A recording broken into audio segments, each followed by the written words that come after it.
When my parents threatened legal action unless I handed over my house to my sister, my lawyer chuckled, and I felt a weight lift off my shoulders. Growing up, the favoritism was obvious.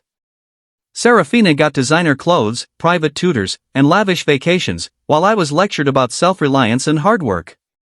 At 16, I was working at a rundown diner, while she jetted off to Europe for the summer. When I raised the issue, my parents told me to understand their priorities.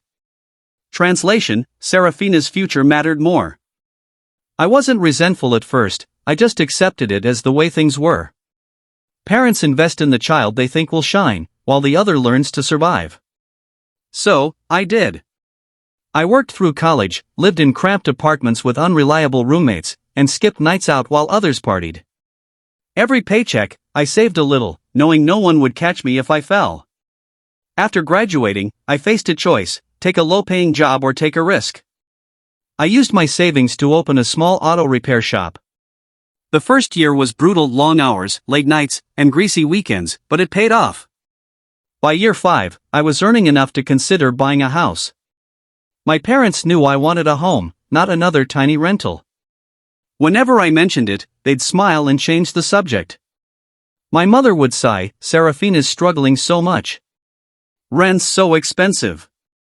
My father would add, "She just needs a little help." The message was clear: I was supposed to solve her problems. Never mind that Serafina's struggles were self-inflicted. She lived extravagantly, with vacations and luxury purchases, while I worked 16-hour days. Yet somehow, she was the one who needed help. I'd been helping my parents financially for years, covering repairs, bills, and extra cash when times were tough.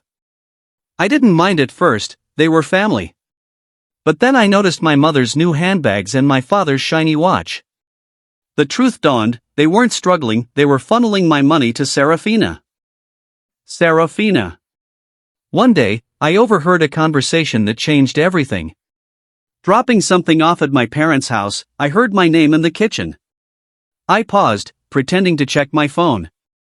"He'll do what's right," my mother said. "He's been saving for years," my father agreed. "He can't let her struggle." Struggle? Serafina, who never paid rent and relied on them to cover her credit card bills? It hit me: they were planning for me to buy a house, not for myself, but for her. They expected me to comply, as if it were my duty. I wanted to confront them but knew they'd call me selfish and lecture me about family. Instead, I left quietly. That night, lying in my small apartment with its flickering light, I thought about every sacrifice I'd made and every time I'd stayed silent. I wondered how Serafina would react if she knew. Would she feel ashamed? Entitled? The next morning, she called, gushing about a house she'd found: 3 bedrooms, a backyard, perfect for her to finally move out. She didn't mention paying for it. She didn't need to. My parents had already promised her my future. That was it. I was done. The next day, I bought a house, not the one they wanted, but one I loved. I didn't tell anyone, just signed the papers quietly. It was modest, but it was mine, the first thing I truly owned. I thought I had time before they found out, but within days, my phone blew up with calls and texts from my parents, Serafina, even distant relatives. A text from my mother read, "Why did we hear you bought a house?" Somehow, they'd found out, maybe through the realtor or Serafina's house hunting. The onslaught began: accusations, guilt trips, claims I'd betrayed them. I ignored them and focused on settling into my home, peeling off tacky wallpaper left by the previous owner. Then the doorbell rang. My parents stood there, my mother's face a mix of hurt and disappointment, my father's arms crossed like he was ready to negotiate. For 20 minutes, they berated me. My mother said Serafina was devastated and had nowhere to live. My father insisted I do the right thing. They reminded me of everything they'd done for me, like charging me rent as a teen while funding Serafina's spa trips. I stayed calm, nodded, and said I'd think about it, just to get them to leave. Then came the bombshell. Serafina accidentally sent a family group chat a message meant for someone else, a detailed plan of how she and my parents would pressure me until I gave up the house. It was proof this wasn't about family or fairness. It was a calculated move, and I was just a pawn. I screenshot it and saved it. For the first time, I felt clear, not angry or sad. They'd never seen me as family, just a resource. The next morning, I took action. I secured my bank accounts, changed passwords, and installed security cameras. I consulted a lawyer, who confirmed I was safe as long as everything was in my name. Serafina texted, demanding I make things right. My mother suggested a family dinner to talk. I ignored them. Instead, I posted a photo of my house on social media with the caption, "Finally home. Earned this. It's mine." Friends congratulated me, but Serafina was furious, texting about how I'd embarrassed her by going public. Her friends had asked why she couldn't afford a house if I could. When my father called, I knew the real fight was coming. But I was ready to face it on my terms. No more pretending to care. No more were family lectures. My father was furious, accusing me of humiliating them and being ungrateful. I let him vent. When he demanded to know how I'd fix things, I said, nothing. That's when the threats started. If I didn't do the right thing, I'd be cut off from their home.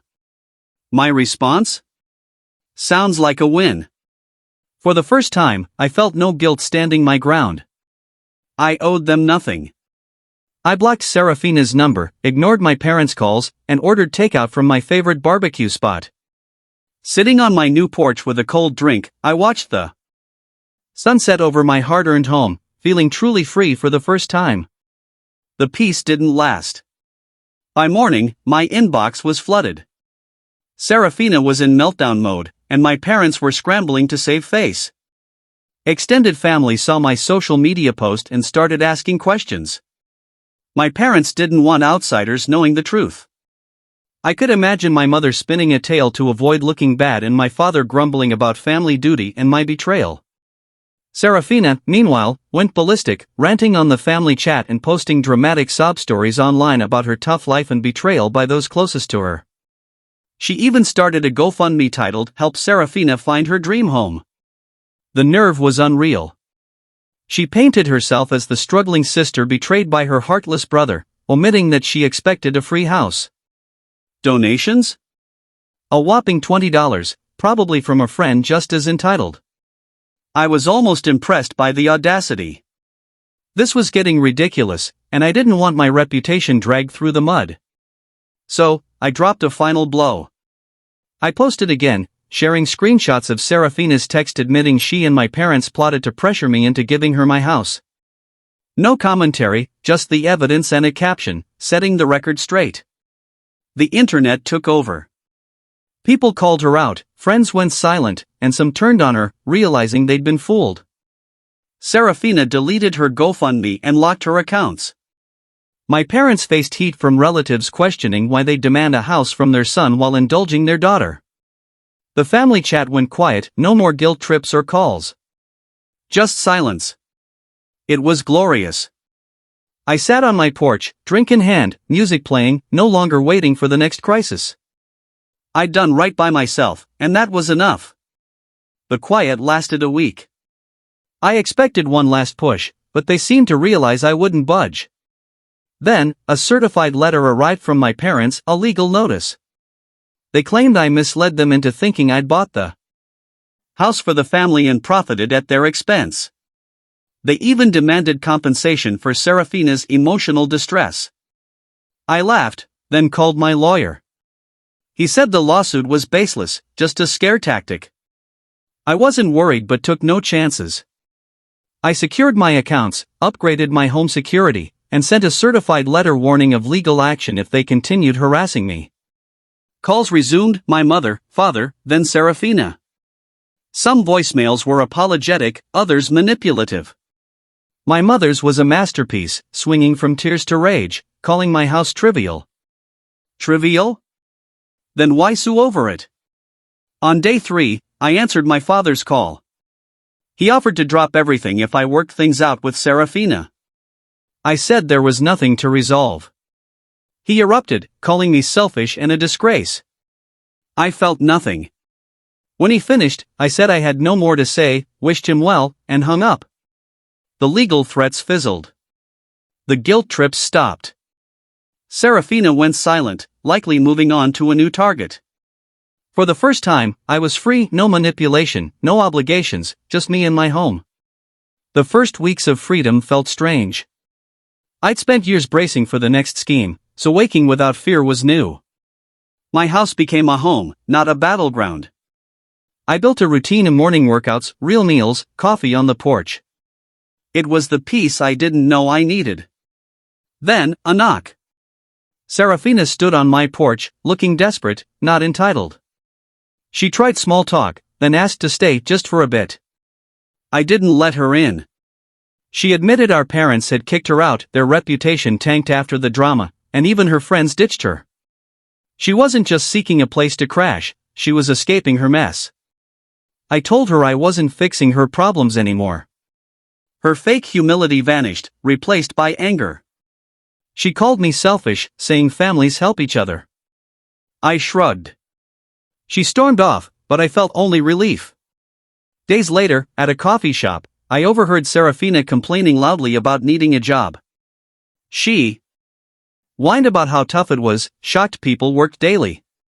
Her friend looked ready to snap. I grabbed my coffee, passed her table, and smiled. She didn't notice me. For once, someone else dealt with her complaints.